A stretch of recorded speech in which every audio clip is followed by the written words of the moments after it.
Tonight on the Late Debate, footing the bill for a bigger military. As Labour carves out a bigger slice of military spending, can Britain keep up with the shifting world order?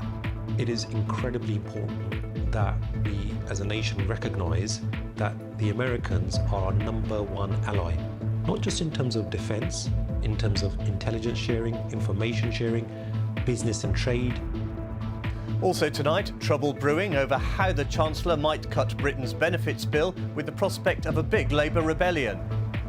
And is working from home doing more harm than good to London's economy?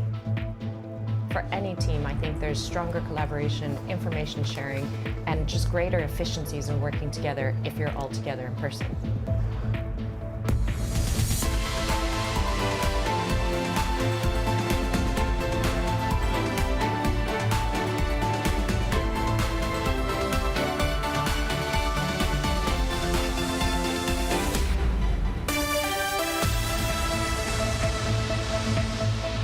Hello and welcome to the Late Debate. The war in Ukraine has weighed heavily on political minds since Donald Trump became president. After American aid was temporarily scaled back, Downing Street can't afford to waste time working out Britain's role in world security and how the country pays for it. In a moment, I'll be discussing that with my guests from Labour, the Conservatives and the Liberal Democrats. But first, the war has given the Defence Committee a lot to scrutinise. Earlier, I asked its chair, the Labour MP for Slough, Tan Dhesi, about JD Vance's apparent slur on British veterans, whether military recruitment is too woke, and what difference spending 2.5% of GDP will have on Britain's forces. Joining me now to discuss that are my guests this week. From Labour, the MP for Uxbridge and South Ruislip, Danny Beales. For the Conservatives, the Romford MP, Andrew Rosindell. And from the Liberal Democrats, the MP for Guildford, Zöe Franklin. Welcome, all of you. Danny, when it comes to defence spending, the Prime Minister's been pushed into this, hasn't he? It's Donald Trump pulling Keir Starmer's strings. I don't think that's fair at all. I think the Labour manifesto committed to get to 2.5% of GDP.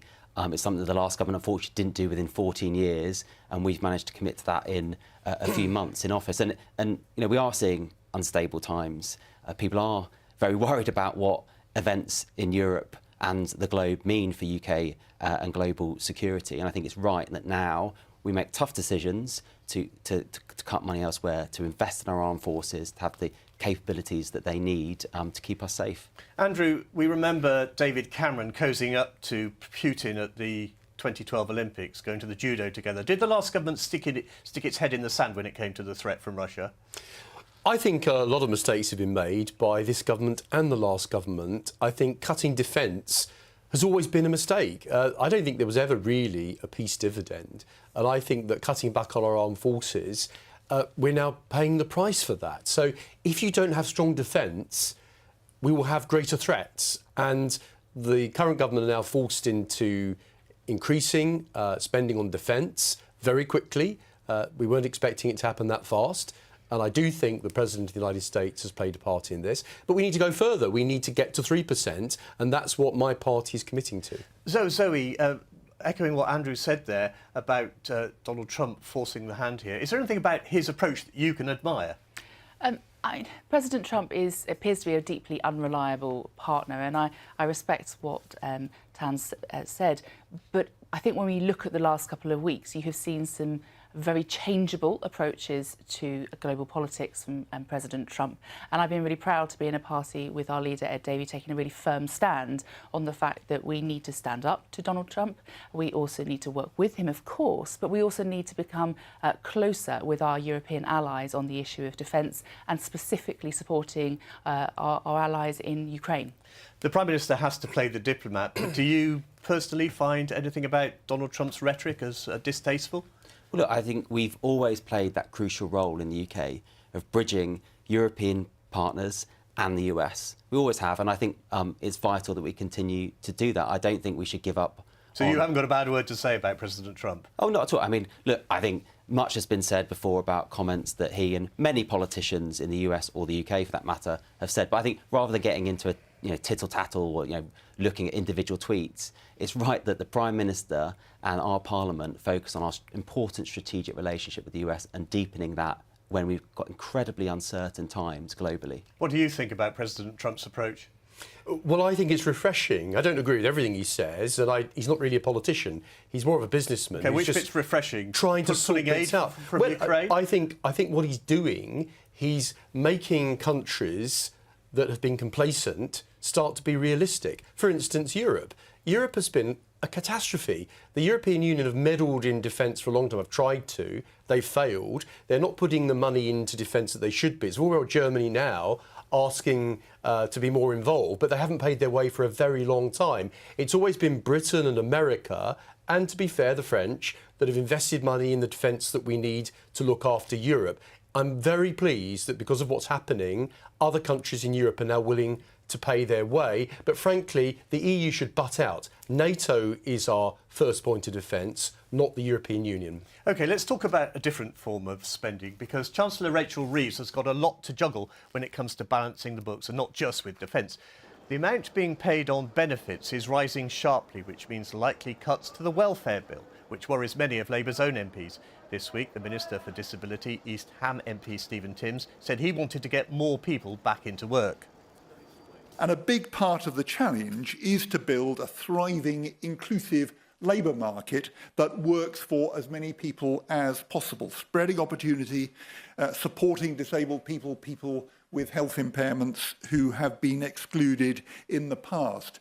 We've set a target, an 80% rate of employment. That would be the biggest it's ever been. Set that target in the Get Britain Working White Paper last year. If we're going to hit that, we do have to reduce the disability employment gap. Danny, we hear MPs, backbench MPs, are being called into Number 10 for a pep talk. Are you one of them?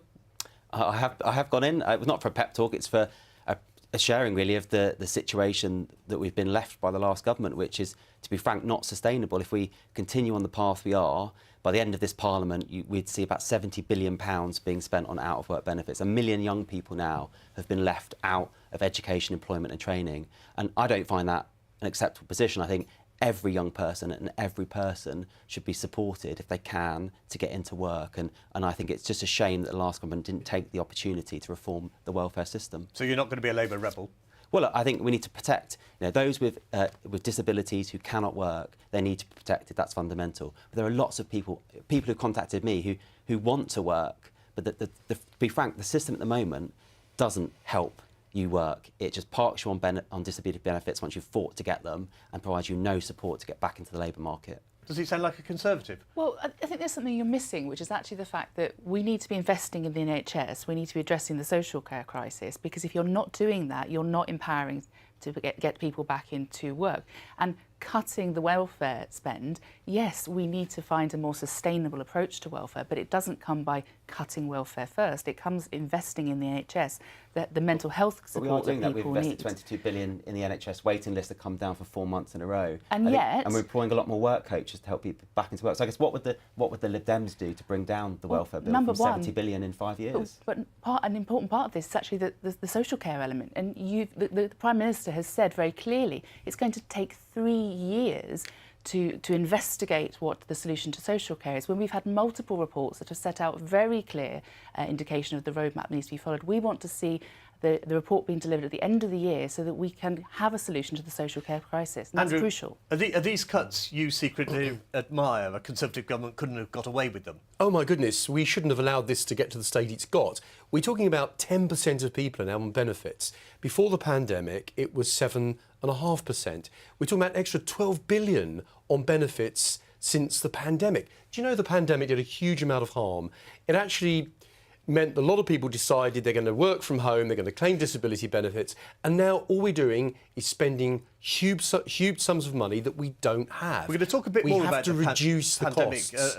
Shortly, but can I just ask you, Danny, you didn't come into Parliament to cut benefits for the most needy.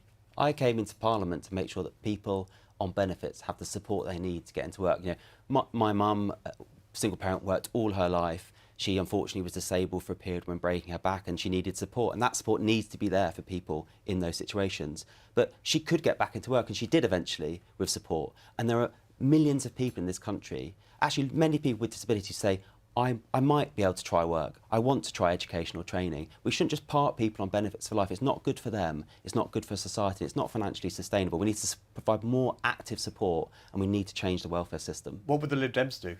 So I'm actually going to take a moment to agree with you on the element of actually there needs to be a greater investment in the work to support people back into work. I did a fantastic visit fairly recently in my own constituency, and I met an organisation that works with employers to talk through actually how do you support someone who's seeking to go back into work. So an investment into that is absolutely crucial. But what we see is also that when you're investing in the welfare spend, so many people end up going to appeal, getting their benefit reinstated. So I think there's a whole question mark about the approach that's being taken. But the system will never work if we're so generous with benefits and people feel that their lives are easier just to be on benefits. There's no doubt there are genuine people that need support, and I'm always going to support people that are genuine.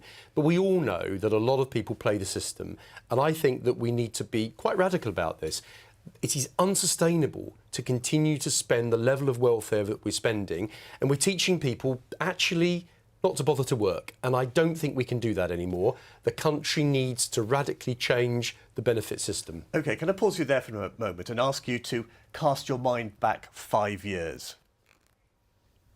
From this evening, I must give the British people a very simple instruction. You must stay at home. So much changed so quickly as the government worked out how to control the spread of COVID. For many, it meant working from home, a policy which looks like it's here to stay despite the best efforts of businesses to get workers back to the office. Personally, I think in-person interaction really helps a lot. It's clearly beneficial to new joiners. It's really helpful to people who are early on in their careers and so who are looking to develop and try and learn from colleagues or from people who have more experience from them. And then even without new joiners, for any team, I think there's stronger collaboration, information sharing, and just greater efficiencies in working together if you're all together in person. Zöe, do you find a lot of your constituents very happy that they don't have to commute into London from Surrey? Yeah, so there's a balance to be had. I speak to a lot of people who are very happy that the fact they can go into the office perhaps 3 days a week and then work from home other days. And that brings a positive element to your work-life balance, but it's also really helpful for people who are perhaps juggling families as well. So I think it's really important to remember that businesses are showing that you can have flexible working, you can have good working from home practices that work for businesses. So I don't think having a blanket approach is helpful, but it also helps people get back into work who might otherwise be unable to make it work. Andrew, Sadiq Khan says he's worried about the centre of London being hollowed out. Transport for London estimates still around 500,000 commuters a day haven't returned to public transport. Was lockdown a mistake? Yes, it was. I voted against all the lockdowns, except the first one, because we didn't know what we were facing. But all the others afterwards were an extreme reaction to something which we are suffering from today. So many of our problems we're facing today are because of all the lockdowns that went on for nearly 2 years. We need to get Britain working again. We need to get London working again. It's affecting people's mental health. It's affecting businesses. It's affecting people actually going and doing things in London and spending their money. We need to regenerate activity. And this attitude that, oh, we can just work from home, I just think it's wrong. I think Jacob Rees-Mogg had the right idea with the civil servants saying, you know, come back to work. And I think there should be a culture of everyone should be at work, interacting with their work colleagues and actually showing they're doing things, because working from home, I think, is isolating people and it's not good for anybody. It's all the time we have time for tonight. Thank you to my guests Tan Dhesi, Danny Beales, Andrew Rosindell and Zöe Franklin. We're back next month. Until then, goodbye and thank you for watching.